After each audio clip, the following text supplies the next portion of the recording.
Rizka dari SMP Negeri 12 Palembang. Hari ini saya akan memberikan praktik baik untuk OJL 1 dan OJL 2. Inilah video saya. Selamat menyaksikan. Saya ingin menyapa dulu kepada Bapak Ibu. Selamat pagi Bapak Ibu semuanya. Untuk memulai kegiatan kita pada pagi hari ini, saya ingin Bapak Ibu isi dulu yang di depan.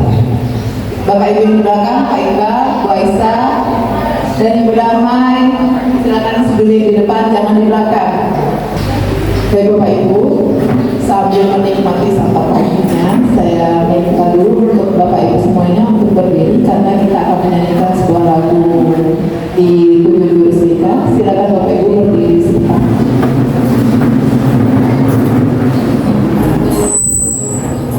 Ibu Tri, silakan. Langsung untuk gerakannya. Mandiri dan kuat, ungguli lingkungan sehat, bersama guru yang hebat, penuh cinta dan bersahabat, mendidik dengan tulus, guru tujuh jurus, kenali potensi, kelola emosi, tumbuhkan resiliensi, jaga konsistensi, menjalin koneksi, membangun kolaborasi, dan menata situasi.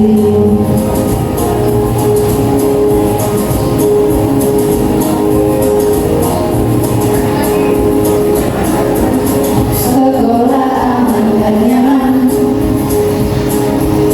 dan juga menggembirakan,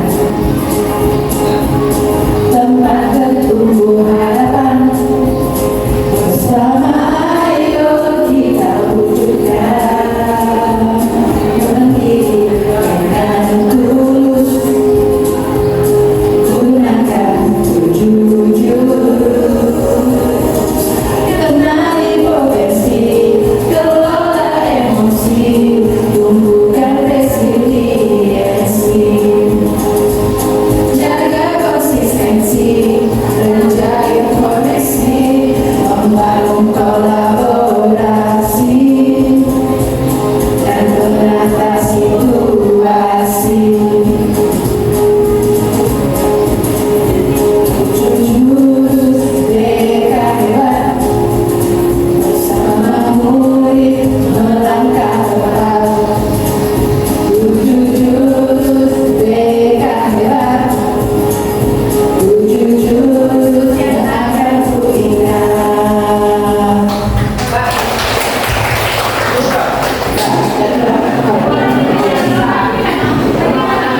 Baru kita nambah lagi ya. Ini itu tadi pengenalan kita untuk pertama mengenai 7 jurus BK. Barangkali di antara Bapak Ibu ada yang bertanya apa sih 7 jurus BK itu? Jurus BK ada 7. Yang pertama kenali potensi, kedua kelola emosi, ketiga tumbuhkan resiliensi, jaga konsistensi, jalin koneksi, bangun kolaborasi, dan menata situasi. Pada kesempatan hari ini akan saya jelaskan secara singkat gambaran mengenai apa itu 7 jurus BK. Karena kalau kita bahas secara keseluruhan itu bisa selesai sampai 1 minggu. Jadi kita gambaran singkatnya saja.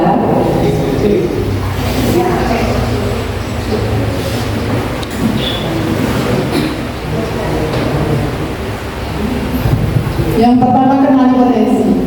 Guru BK dan guru non-BK mampu membantu murid mengeksplorasi minat dan bakat melalui teknik asesmen pendidikan. Jadi diharapkan dari kenali potensi ini kita dapat mengetahui dan siswa juga tahu apa itu gaya belajarnya, minat karirnya. Jadi bisa bukan strategi apa untuk gaya belajarnya itu sesuai dengan gaya belajarnya, strategi apa untuk belajarnya, lalu bisa menyusun strategi untuk minat karirnya itu, termasuk pilihan ekskulnya apa.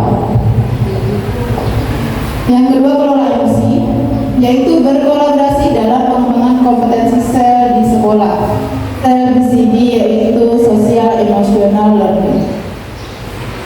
Dari pembelajaran sel ini kita dapat mengetahui dan mengenali, memahami dan mengelola emosi secara sehat, mencegah perilaku negatif dan meningkatkan interaksi sosial. Selanjutnya, tumbuhkan resiliensi. Resiliensi yaitu daya lenting. Pengertiannya kemampuan untuk bangkit kembali setelah menghadapi kesulitan, bukan sekedar tidak menyerah, tetapi juga kemampuan untuk beradaptasi, belajar, dan terus berkembang. Jadi kita buat murid itu bagaimana setelah dia terjatuh, bagaimana cara dia untuk tumbuh berkembang, belajar dari kegagalan, bukan hanya sekedar tidak menyerah. Lalu jaga konsistensi, menumbuhkan pembiasaan karakter positif yang dikembangkan berdasarkan nilai-nilai agama dan budaya bangsa, bukan berdasarkan paksaan.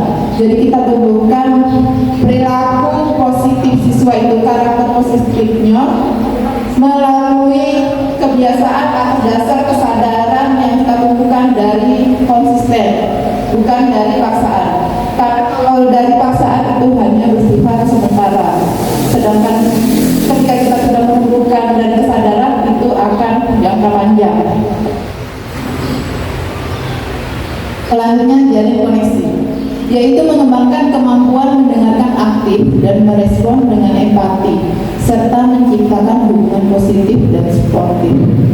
Jalin koneksi di sini yaitu bagaimana cara kita menerima kehadiran murid. Anggap saja kita siswa datang ke kita untuk bercerita, Bu, kemarin saya dibully. Kita bagaimana penyambutan kita, sikap kita, respon kita terhadap apa yang mereka sampaikan, bukan menjudge, menghakimi. Oh, kamu tuh dibully kan, mungkin kamu yang salah. Bukan seperti itu. Jadi bagaimana respon kita apa yang dia ceritakan. Lalu bangun kolaborasi, yaitu mendorong kerjasama yang terencana antara berbagai pihak di sekolah dan luar sekolah, serta memastikan murid mendapatkan dukungan yang holistik, konsisten, berkelanjutan dari semua lini. Menata situasi, yaitu memastikan sekolah menjadi tempat yang aman, nyaman, dan menggembirakan bagi setiap. Itu gambaran singkat dari 7 jurus BK. Nanti kalau memang dirasa perlu untuk 7 jurus ini disampaikan, bisa kita koordinasikan lagi untuk jadwal waktunya. Dari 7 jurus ini, saya mengimplementasikan 2 jurus, yaitu jurus yang pertama, kenali potensi. Alasan saya memilih jurus ini, yaitu saya ingin membantu siswa dalam mengenali potensinya dan menentukan arah karirnya. Karena situasinya banyak siswa ini belum mengenali apa gaya belajarnya serta rencana karirnya, termasuk sekolah lanjutannya itu apa mereka belum tahu. Jadi diharapkan setelah mendapatkan jurus ini mereka bisa tahu potensi termasuk strategi belajarnya apa. Lalu tantangannya dalam menjalankan implementasi ini, tantangannya yaitu kebetulan kemarin saya menggunakan 2 aplikasi, yaitu Karir Inklusi untuk mengetahui minat karir dan Aku Pintar untuk mengetahui gaya belajar. Hambatan kemarin tantangannya yaitu aplikasi Karir Inklusi yang tidak bisa diakses. Jadi mereka sudah membuat akun, ketika melogin lagi itu sulit. Beberapa kali harus dicoba. Ada satu siswa kemarin memang dia sulit, sudah dicoba beberapa kali, tetap tidak bisa masuk kemarin. Lalu yang kedua, keterbatasan waktu pelaksanaan. Kebetulan kemarin kan ambil jam di luar jam pelajaran, jadi bisa disesuaikan. Tapi ketika kita masuk untuk menggali potensi ini, kita masuk ke dalam jam pelajaran itu kurang waktunya. Lalu handphone yang tidak semua siswa miliki. Tentunya kita tahu perekonomian siswa kita ini kan tergolong dari menengah ke bawah dan tidak semua memiliki handphone. Itu akan menjadi kendala. Selanjutnya aksi yang sudah saya kerjakan, yaitu saya menggunakan layanan klasikal dengan metode ARKA. Apa itu ARKA? terdiri dari aktivitas, refleksi, konseptual, dan aplikasi. Aktivitas yang saya berikan yaitu memberikan tes gaya belajar melalui Aku Pintar ID dan tes minat karir pada karirinkludsi.com. Dari 20 anak diperoleh data untuk gaya belajar yaitu 12 kinestetik, 7 visual, dan 1 auditori. Sebenarnya ini tidak mutlak karena kemarin ada hasil anak yang 1 orang itu memang gaya belajar ketiga-tiganya. Jadi saya pilih untuk pengelompokannya mana yang paling dominan. Dominannya dia visual. Berarti kalau memang tiga-tiganya berarti dia bisa belajar melalui ketiga gaya belajar ini.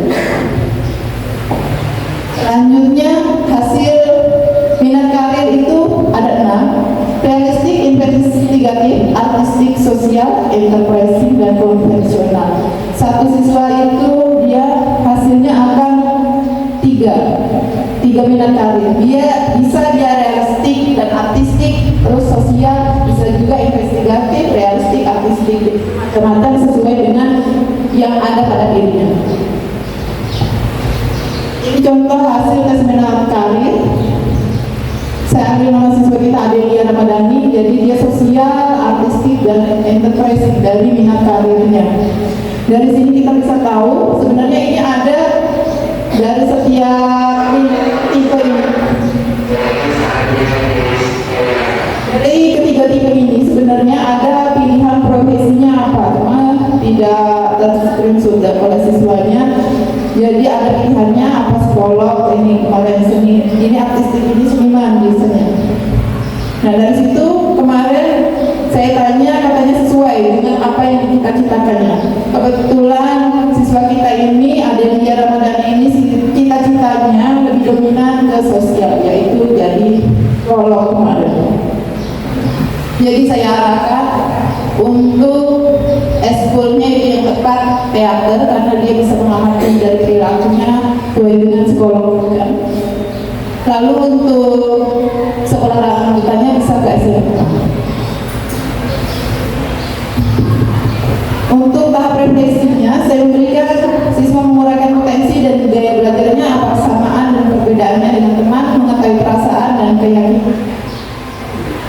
Jadi di sini walaupun gaya belajarnya kinestetik itu tidak sama. Mungkin yang satu suka pelajaran PJOK, yang satunya tidak. Mungkin yang satunya suka pramuka, yang satunya tidak. Jadi walaupun gaya belajarnya sama, tidak menjadikan ini kesukaannya juga sama ya. Selanjutnya.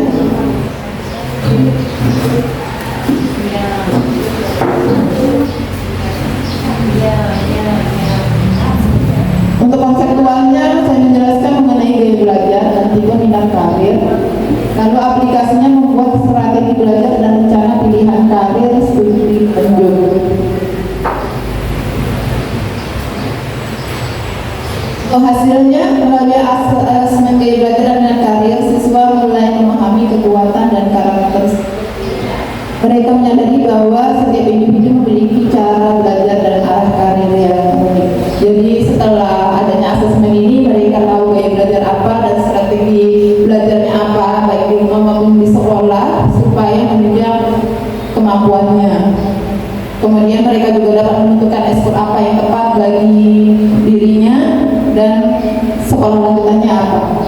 Lalu dampak dari pemberian jurus ini yaitu siswa lebih termotivasi dalam belajar karena memahami cara belajar yang paling efektif, terbentuk rencana karir dan studi lanjut yang terarah. Kan tadinya kan tidak terarah ya, cuma sekedar minat-minat aja. Guru BK memperoleh data akurat untuk perencanaan layanan lanjutan. Jadi setelah itu untuk layanan kelas selanjutnya bisa ditentukan dari hasil asesmen itu. Lalu terbangun komunikasi positif antara guru, siswa, dan orang tua. Untuk implementasi yang kedua yaitu saya memilih jurus ke-6 yaitu bangun kolaborasi. Alasan saya itu saya ingin menciptakan lingkungan sekolah yang kolaboratif dalam proses pemberian layanan bimbingan dan pembelajaran sekolah sehingga dapat berjalan lebih efektif. Karena situasi yang ada di sini dalam pelaksanaan bimbingan masih diperlukan penguatan kerjasama antar warga sekolah agar setiap pelajaran dapat saling mendukung. Lalu tantangannya yang pertama, masih ada pihak yang belum sepenuhnya memahami pentingnya kolaborasi dalam untuk keberhasilan siswa. Saya ambil contoh orang tua yang kadang sulit untuk datang dihubungi. Berarti dia tidak tahu apa itu pentingnya kolaborasi, karena dianggapnya anak aku ini bermasalah, malu mau sekolah, cari salahnya. Dari situ kita bisa tahu berarti dia tidak memahami apa itu pentingnya kolaborasi. Padahal tujuan kita memanggil orang tua itu untuk kita menyelesaikan permasalahan anak bersama dan kita cari akar permasalahannya. Tantangan yang kedua yaitu pemahaman yang belum merata tentang alur kolaborasi.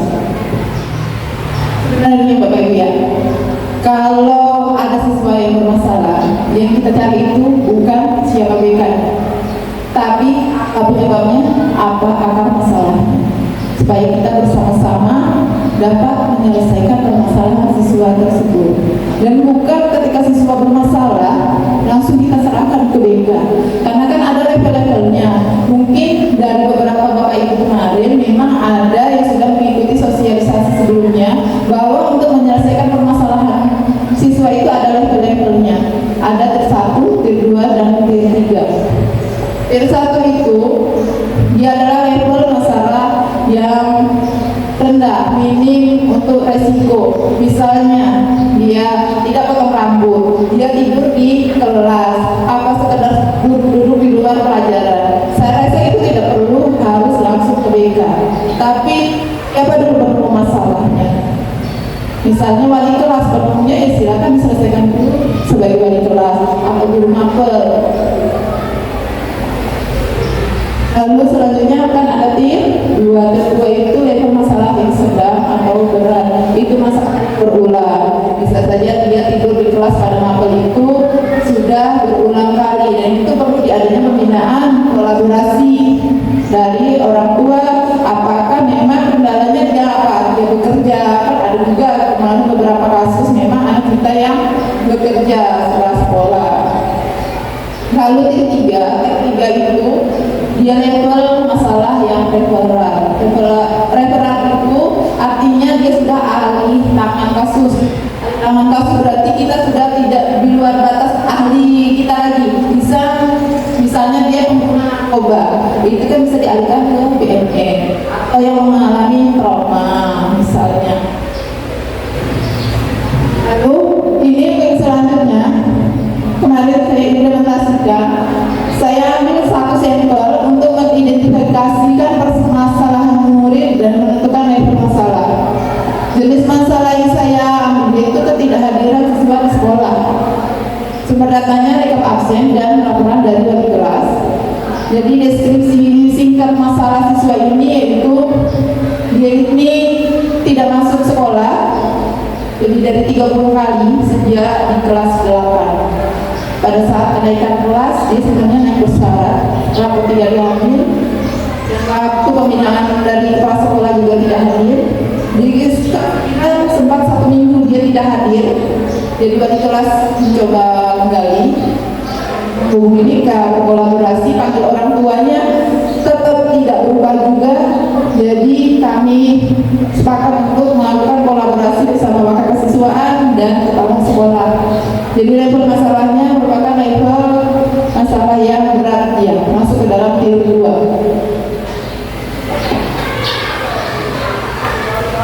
Sebelumnya saya melakukan konseling individu. Konseling individu ini saya menggali apa penyebabnya, kenapa dia tidak masuk di sini sampai berhari-hari.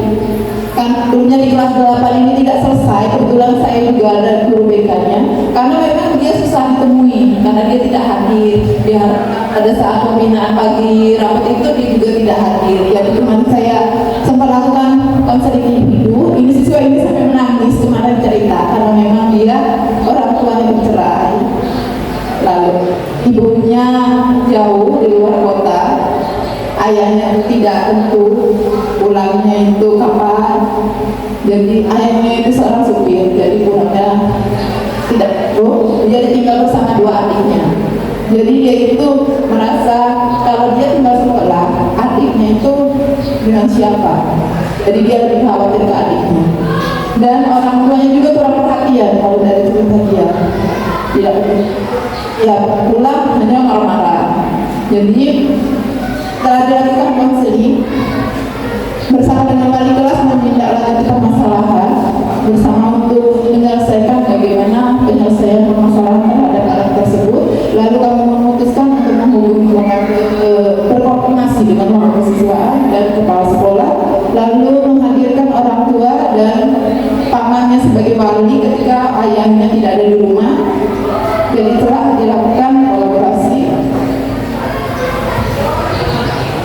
Lalu untuk rencana selanjutnya, untuk aksi selanjutnya, supaya Bapak Ibu juga tahu semua bagaimana mekanisme penanganan siswa bermasalah, saya telah menempelkan alur mekanisme penanganan masalah dan sebelumnya sudah mensosialisasikan bagaimana penyelesaian masalahnya melalui level-level masalah. Kembali ke masalah siswa yang sebelumnya tadi, dari masalahnya tersebut saya membuat strategi intervensi, yaitu tujuannya yang ingin dicapai itu saya ingin setidaknya dalam 24 hari dalam 1 bulan itu ada 20 hari dia hadir di sekolah. Harapannya memang dia masuk terus, cuma setidaknya ada pengurangan dari yang tadinya setiap hari bisa berkurang. Tim yang terlibat di sini guru BK melakukan konseling individu, memberikan penguatan positif, monitoring, evaluasi dan tindak lanjut. Wali kelas memantau dan mencatat kehadiran kalian, orang tua memantau aktivitas anak di rumah walaupun ya cuma sekedar ketika ayahnya tidak ada di rumah. Jadi kemarin terjalin komunikasi antara orang tua dan wali kelasnya. Lalu untuk hasilnya dari implementasi ini terbentuk komunikasi dan yang lebih terarah antara guru BK, wali kelas dan orang tua.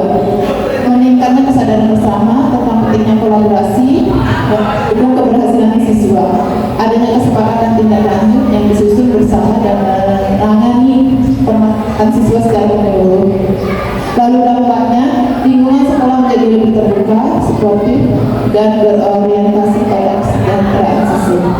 Siswa merasakan dukungan yang lebih konsisten dari berbagai pihak. Maksudnya di sini, ketika setelah melakukan kolaborasi ini, siswa merasa ada dukungan.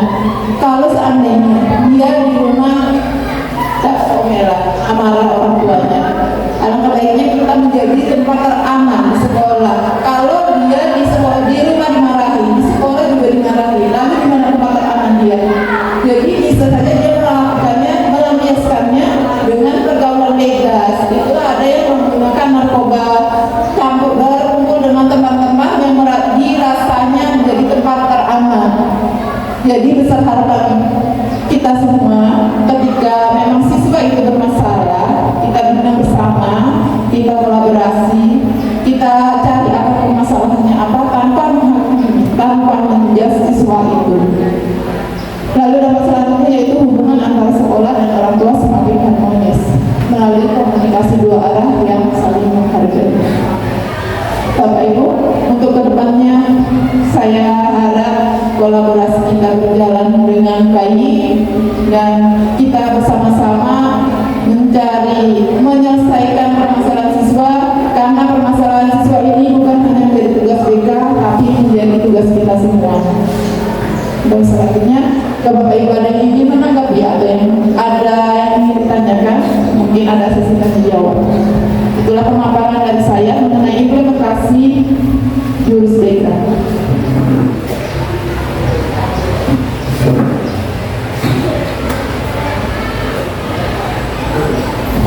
Baik Bapak Ibu peserta, apakah ada yang ingin ditanyakan? Silakan. Terima kasih untuk materi. Perkenalkan, nama saya Iqbal Ardianto, saya guru PJK. Yang ingin saya tanyakan, tadi di sana ada yang belajar ada kinestetik, visual dan auditori. Itu di gaya belajar sudah mantap di situ atau bisa berubah-ubah di kemudian hari? untuk gaya belajar. Kemudian tadi juga ada yang berwarna. Nah kalau yang dua itu bisa kita lihat fokusnya itu kemana-kemana itu dari segi apa, supaya kita tidak salah mengarahkan anak-anak. Karena biasanya kalau kita tanya sekali lewat, yang paling senang itu anak itu ke kegiatan nyata apapun itu bentuknya, bukan sekedar mendengar atau melihat, tetapi juga mempraktikkan. Nah kalau kita lihat hanya kinestetik berarti mempraktikkan saja, menyentuh dan melakukan, berarti tidak ada teori di sana. Memang ada anak beberapa itu suka teori, tetapi secara keseluruhan satu kelas itu dari pengalaman saya mengajar itu lebih suka melakukan aksi nyata, baik itu di IPA saya tanya ataupun di PJOK terutama. Nah, mungkin itu. Jadi apakah ada perubahan nanti di kedepannya untuk gaya belajar atau start di situ saja? Mungkin itu saja. Terima kasih.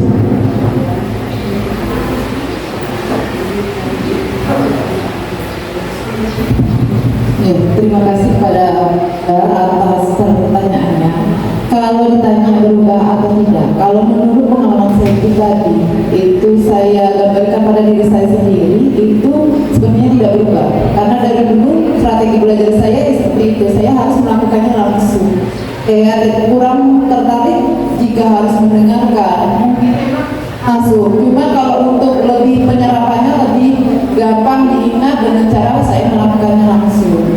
Karena memang siswa itu kita bukan hanya siswa, itu kan kayaknya mungkin ada yang lebih dominan ke kinestetik atau auditori. Itu hanya strategi belajarnya saja supaya dia lebih dapat bagaimana untuk pemahamannya.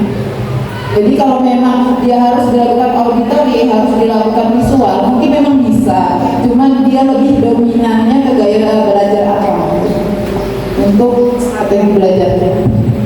Bagaimana Pak Ibu? Tidak mungkin lagi anak itu berubah atau bertambah dari strategi belajar mereka itu. Misalnya kinestetik, Berubah masuk Pak Ibu dari kinestetik berubah ke visual gitu kan? ini sekarang di sini anak itu lebih suka pembelajaran kinestetik, lalu kenapa dia pakai ini? Tapi ada tidak kondisi berubah di kedepannya waktu SMA selanjutnya mereka itu akan berubah pembelajaran mereka dari misalnya kinestetik apapun dengan atau start di sana saja. Kalau menurut saya kalau dia start di sana saja, artinya nanti mereka ketika bertemu dengan visual dan auditori tidak bisa memahami atau maksudnya gitu. Maksudnya apa kita biarkan saja dengan kondisi mereka atau kita support untuk memahami juga auditori dan visual. Bukan seperti situ. Jadi kita juga harus, benar kata Bapak, harus disupport untuk bisa memahami dari cara mendengarkan seperti apa, dari cara visual itu seperti apa. Gitu. Jadi kan memang kalau kita penyampaian kita di kelas itu kan tidak hanya berfokus pada satu gaya belajar kan. Karena makanya siswa itu harus bisa sebenarnya untuk strategi belajar dia, untuk bisa lebih dia memahami dari apa yang disampaikan, dia punya strategi sendiri sesuai dengan gaya belajarnya gitu. Berarti kita tidak hanya memfasilitasi kebutuhan misalnya di gaya belajar tadi tidak hanya memfasilitasi kebutuhan kinestetik dia, tapi kita juga membantu menunjukkan kemampuan strategi belajar.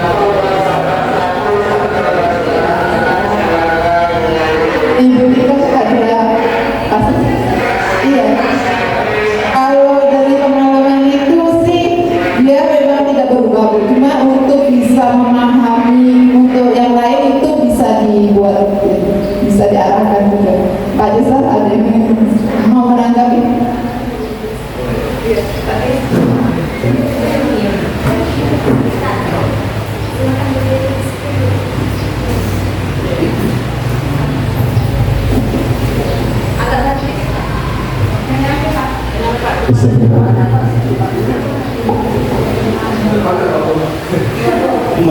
sedikit menanggapi terkait gaya belajar.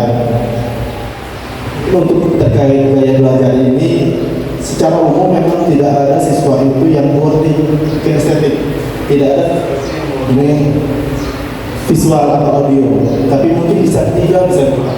Tapi mungkin yang tadi yang didata Ibu Dika itu misalkan tadi ada siswa yang mempunyai 3 gaya belajar, bagian visualnya yang 52% misalkan, itu yang diambil. Terkait sama pertanyaan Pak Iqbal, apakah bisa berubah? Menurut saya bisa. Kenapa? Mereka belajar ongoing, jadi berproses. Misalkan di saat di SMP mereka belum menemukan praktek yang menyenangkan bagi mereka, artinya mereka tidak menyenangi praktek. Tapi ketika dia menemukan guru yang benar-benar menciptakan suasana belajar praktek yang menyenangkan, bisa saja yang tadinya visual atau audio, oh ternyata praktek juga seru. Artinya gaya belajar itu berproses berdasarkan pengalaman. Mungkin itu. Pak Iqbal, terima kasih.